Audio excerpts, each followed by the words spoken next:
रात दिन भजन करने का मतलब है रात दिन युद्ध करके माया को परास्त करना। हंसना छोड़ दो, केवल प्रभु के लिए रोना प्रारंभ कर दो। पूज्यपाद उड़िया बाबा जी कह रहे हैं, प्रभु मुझे विकारों से बचाओ, प्रभु मुझे निरंतरता भजन की दो, प्रभु अपने प्रेमी जनों का संग दो, प्रभु मुझे संभाल लो, मैं आपका होना चाहता हूं, आप मुझे वैसे आचरण दे दो, वैसी बुद्धि दे दो।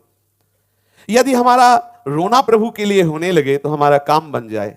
देखो विवश क्या करता है, बच्चा क्या करता है, रो देता है क्योंकि उससे कुछ होने वाला नहीं। तो हम कम से कम रोना तो सीख जाए। हम एकांत में बैठकर अपने प्रभु से प्रार्थना करें कि प्रभु मुझे संभाल लो, जब आपने स्वीकार किया है, शरणागति दी, तो नाथ मुझे अपने लायक बना लो। भजन करने वाले का जब तक भजन में राग नहीं होगा तब तक उसके हृदय में सच्चाई नहीं आएगी। ध्यान दीजिए, हमारा भजन क्यों नहीं निरंतर होता? क्योंकि भजन में महत्व बुद्धि नहीं है। नाम जप कर रहे हैं, विषय की बातें कर रहे हैं, प्रपंच की बातें कर रहे हैं, आवश्यकता पड़ी, बिना माला पूरा हुई है, इसे छोड़ दिया, प्रपंच के कार्य में महत्व बुद्धि है। देखो इन महापुरुषों की महत्व बुद्धि, बात करने के लिए जब आता है तो हिचकते हैं कि कैसे नाम छोड़ करके बोले। वो मनाते हैं कि हमसे कोई बात न करे, हमसे कोई मिले ना, जिससे हमारे प्रभु का चिंतन न छूटे। पूज्य पंडित गया प्रसाद जी महाराज जैसे परिक्रमा लगाते होते, कोई संत महात्मा ही मिलने तो बहुत विवश हो जाते, फिर खड़े हो जाते।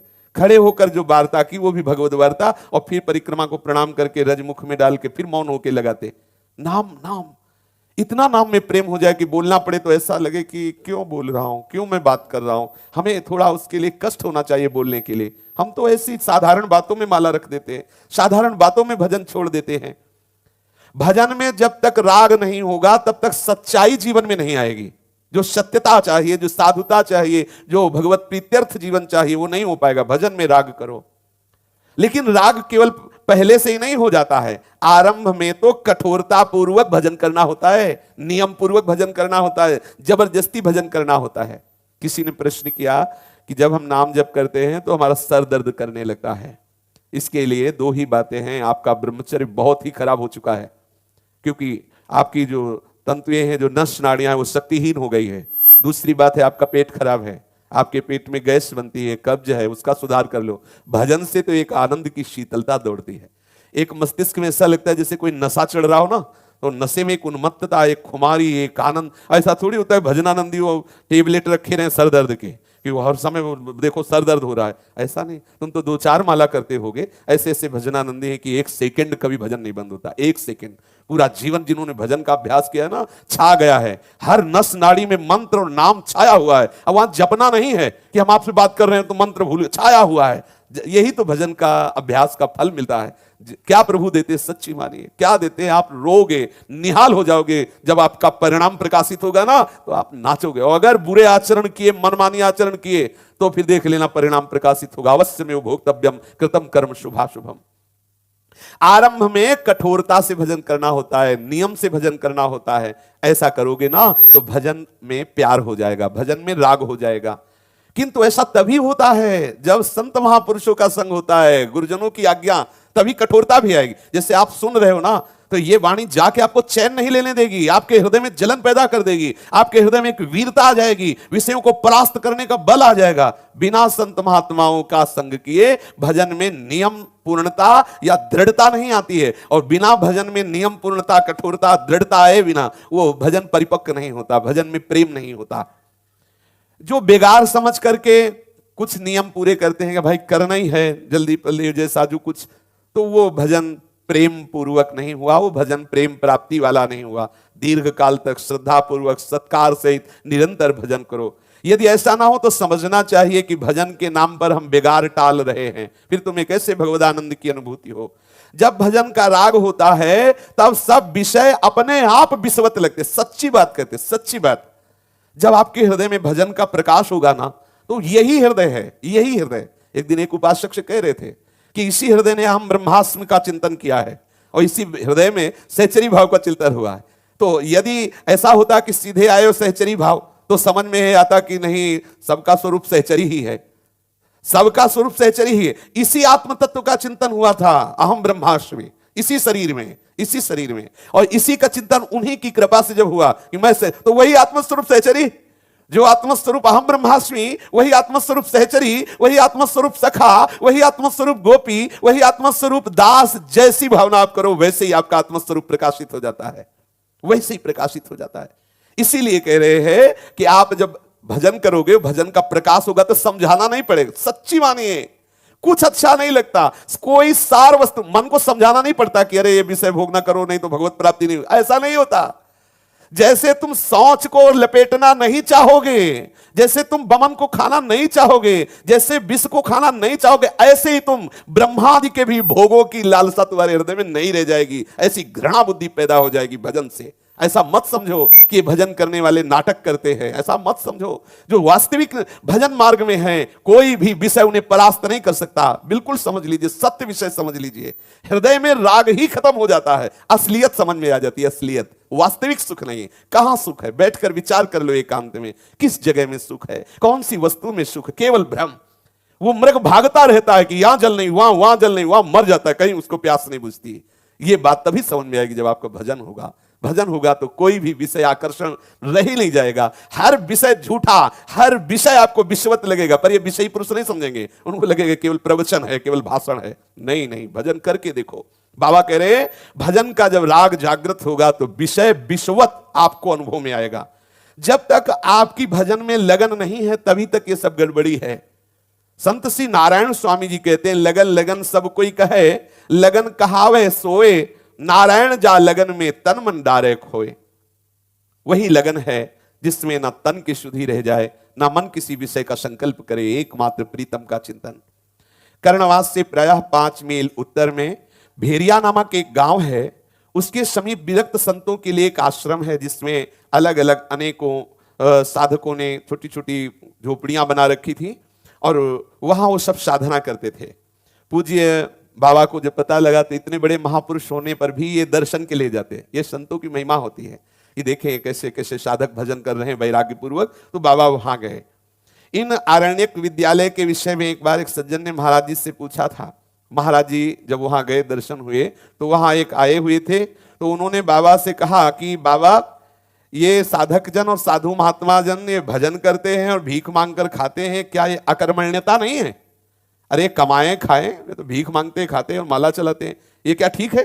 बाबा से कहा ये अकर्मण्यता नहीं है। तो बाबा ने उत्तर देते हुए कहा, अकर्मण्यता, अरे ये परम पुरुषार्थ है, परम पुरुषार्थ है।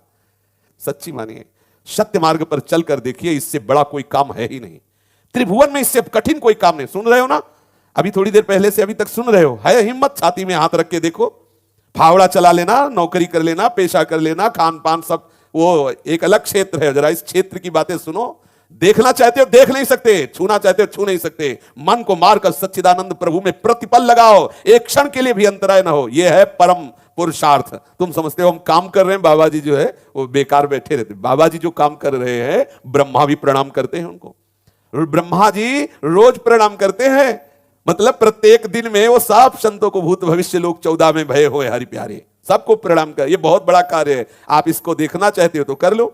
1 घंटे के लिए कमरे में दरवाजा बंद कर लो, किसी से मिलो मत, कोई और चिंतन ना होने पाए, केवल नाम का चिंतन हो। फिर देखो कितना कठिन है।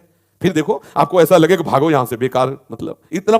एक बार श्री आदि गुरु भगवान शंकराचार्य जी गंगा किनारे भ्रमण कर रहे थे, तो 2 मछुआरे, एक बंसी होती है ना बांस में ऐसे फंसा के मछली वाली पकड़ने के लिए, वो ऐसे बैठे थे। कभी हिल जाए तो ऐसे आश्चर्यचकित होकर बाहर निकालते, पता चला मछली है भी कि नहीं। भगवान शंकराचार्य जी ने कहा, इतनी एकाग्रता, इतनी तन्मयता, यदि ये भगवान में दे दे तो इनका कल्याण हो जाए। नजदीक गए, उनका कितना रुपया कमा लेते होंगे। तो उनका परिवार का पोषण होता है, 10, 20, 50 जो भी मिल जाते हैं ऐसे मछली मारने से। बोले चलो एक आश्रम में चलो, 4 घंटे वहां श्रीमन नारायण नारायण नारायण करना, आपको भोजन मिलेगा, आपके परिवार के लिए भोजन दिला देंगे, और जितने रुपए तुम रोज कमाते हो वो दिला देंगे। चल दिए, आए, बोले शुरू करो, यहां बैठ के नारायण नारायण शुरू करो, भोजन की व्यवस्था सब हो जाए।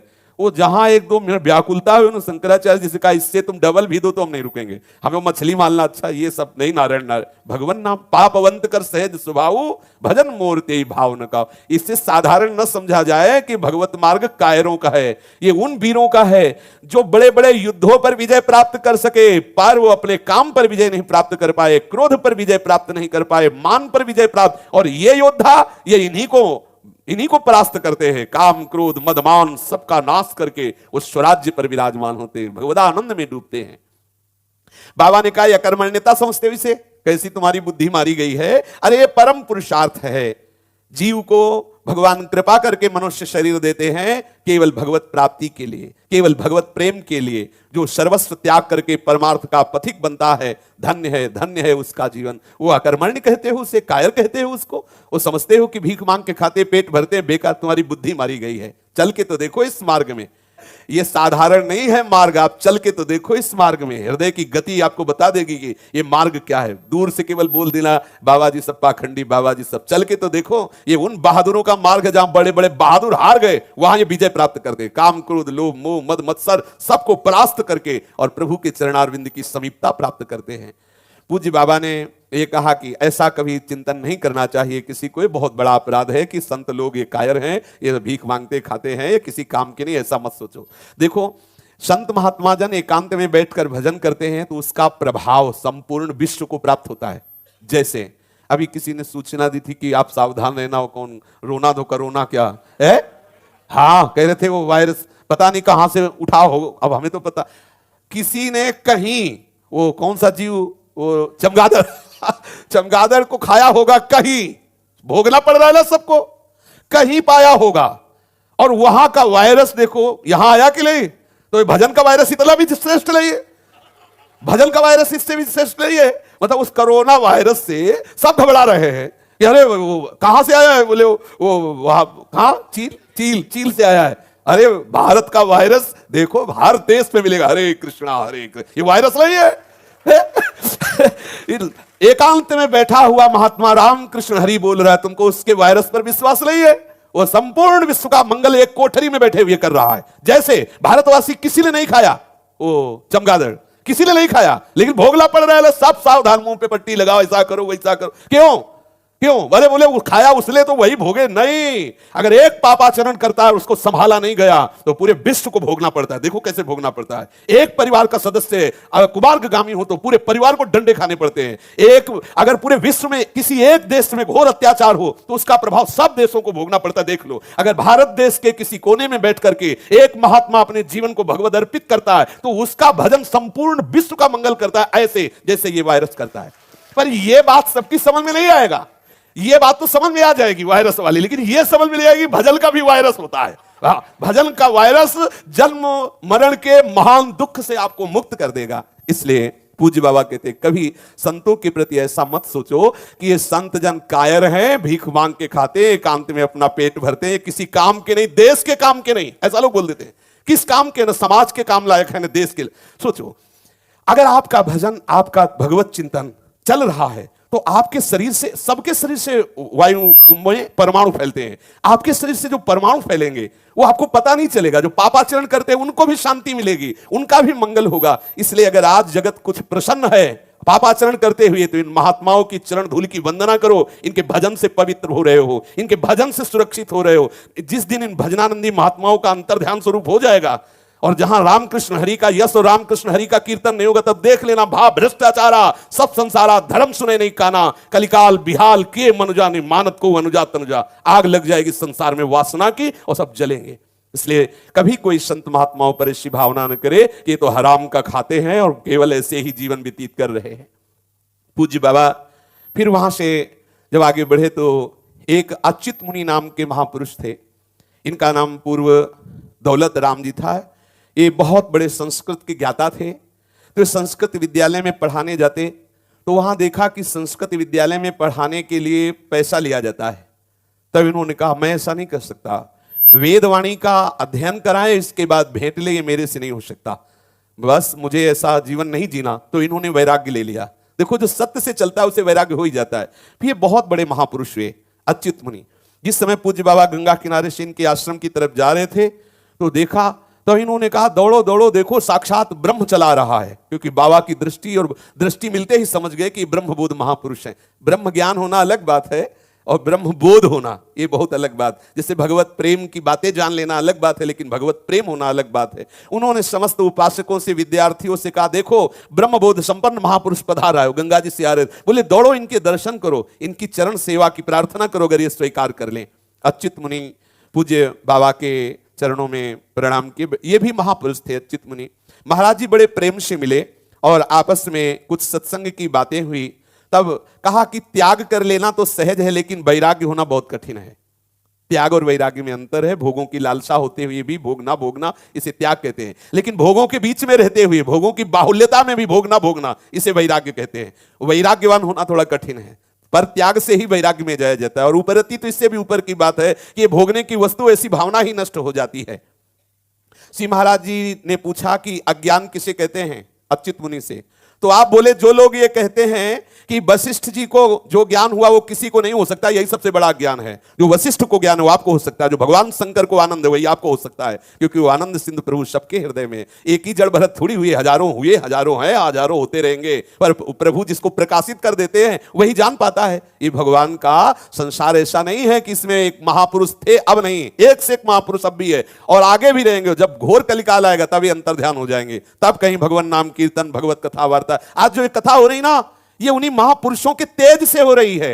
नहीं, कलयुग का ये जो दुराग्रह है, दुराचरण है, ये अंतःकरण को मलिन करके सब बंद करवा दे। अगर ये भगवत भजन हो रहा, भगवत कथा हो रही, कहीं भी हो रही, तो उन महापुरुषों के सत्संकल्प से हो रही, जो एकांत में बैठे हुए अपने चिंतन के द्वारा प्रभु को रिझा रहे हैं। श्री महाराज जी को यही उत्तर दिया कि ये सबसे बड़ा ज्ञान है जो ऐसा समझता हो कि उनकी भक्ति सर्वश्रेष्ठ रही, हम उनके जैसे भक्ति तो कर ही नहीं सकते, हमें वो ज्ञान प्राप्त ही नहीं हो सकता, हम वो भजन कर ही नहीं सकते। बड़ी रसमयी अच्युत मुनि से वार्ता हुई। फिर एक श्री बंगाली बाबा जी, बड़े ही महान भजनानंदी थे, बाबा उनके दर्शन करने के लिए गए। जब गंगा किनारे किनारे भ्रमण किया जाता है तो बड़े बड़े महापुरुषों के दर्शन होते हैं। श्री सुप्रसिद्ध संत रामानंद जी पुरी के भी वहां दर्शन हुए। जो बंगाली बाबा नाम के महापुरुष थे वो बड़े वयोवृद्ध थे और सब संत उनका आदर करते थे और वैराग्य की साक्षात मूर्ति थे। उन दिनों स्वामी श्री हीरादास जी के वैराग्य की धाक जमी हुई थी संतों में, सब उनको विरक्त शिरोमणि मानते थे। श्री बंगाली बाबा जी और हीरादास जी समान वैरागी थे। वो ब्रज में भी आकर के रोटी मांगे श्री बंगाली बाबा जी, बहुत संत इनका आदर करते, साक्षात भगवान समझते। ये बंगाली बाबा जी ने पूज्य उड़िया बाबा को बताया कि भिक्षाहारो फलाहारो भिक्षा नैव परिग्रह सदन्नम वा कदन्नम वा सोमपानम दिने दिने। साधक को भिक्षा का अन्न पाना चाहिए, जो विरक्त साधक हैं। गृहस्थ है तो धर्म पूर्वक कमाया हुआ अन्न। जो भिक्षा का अन्न है वो सदा फलाहार के समान फल देने वाला है। जैसे कोई फल का आहार करे तो बुद्धि शुद्ध रहती है और उसका तप बढ़ता है, ऐसे केवल भिक्षा अन्न पाने वाला फलाहारी माना जाता है। भिक्षाहारो फलाहारी भिक्षा नैव परिग्रह। और भिक्षा कोई दान नहीं है, कोई परिग्रह नहीं। जब हम 5 घरों से मांगते हैं जाके तो बोले वो सोमपान के समान पवित्र करने वाली होती है। जैसे यज्ञ के बाद जो सोमपान होता है उससे संपूर्ण पाप नष्ट हो जाते हैं। भिक्षा मांगकर पाने वाला निष्पाप हो जाता है। भिक्षा मांग के जो पाता है वो महान तप को प्राप्त होता है। जैसे फलाहार करके भजन करने वाले का तप बढ़ता है, ऐसे ही भिक्षान्न पाने वाला जो भी मिल जाए, सदन्नम वा कदन्नम वा, अच्छा या बुरा, बासी या ताजा, जैसा भी भोजन भिक्षा में मिल जाए उसे भगवत स्मरण करते हुए पाए, वो सदा फलाहारी माना जाता है। वो सोमपान करने वाला जैसे निष्पाप होता है, ऐसे भिक्षान्न मांगकर पाने वाला निष्पाप होता है। ऐसा श्री बंगाली बाबा जी ने कहा। श्री महाराज जी ने कहा और भी कुछ अपने अनुभव की बात बताइए। तो उन्होंने कहा, एक बार हरिद्वार ऋषिकेश में की झाड़ियों में हम भ्रमण कर रहे थे तो वहां एक बहुत ही वृद्ध महात्मा निकले, जिनकी पलकों में बाल ऐसे लटक रहे थे, मतलब बहुत ही पुराने योगी। और जब उनसे मिले तो बहुत प्रार्थना की कि आप कुछ अपने श्रीमुख से हमें उपदेश कीजिए। बंगाली बाबा ने पूज्य उड़िया बाबा को बताया। तब उन महात्मा ने कहा कि साधन 2 तरह का होता है, एक होता है अंतरंग साधन, एक होता है बहिरंग साधन। साधक के जब दोनों साधन सही होते तब उसे भगवत प्राप्ति होती है। अंतरंग साधन होता है अपने आराध्य देव का निरंतर चिंतन करना, यह अंतरंग साधन है। किसी भी क्षण अपने प्रभु से भिन्न विचार ना होने देना, इसे अंतरंग साधन। और बहिरंग साधन है प्रतिग्रह, परिग्रह, उपग्रह और परचर्चा। ये 4 चीजों से बच जाए। प्रतिग्रह है, दूसरे से कभी दान न ले, कि जैसे कोई संकल्पित फल फूल भिक्षा मतलब खीर पूड़ी ये सब बना के आपके बिना मांगे आपको दे रहा है, तो आपको बचना चाहिए।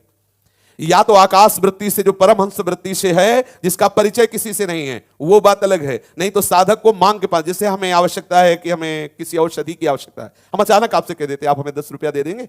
अगर कोई हमें पता चलता है कि आप वैष्णव और आपसे मांग ले, आपकी कोई कामना नहीं बन पाई और हमने ले लिया, वो बात अलग है। लेकिन जब कोई तुम्हें जानबूझ करके अच्छे पदार्थ या फल संकल्पित करके दे, वो दान होगा।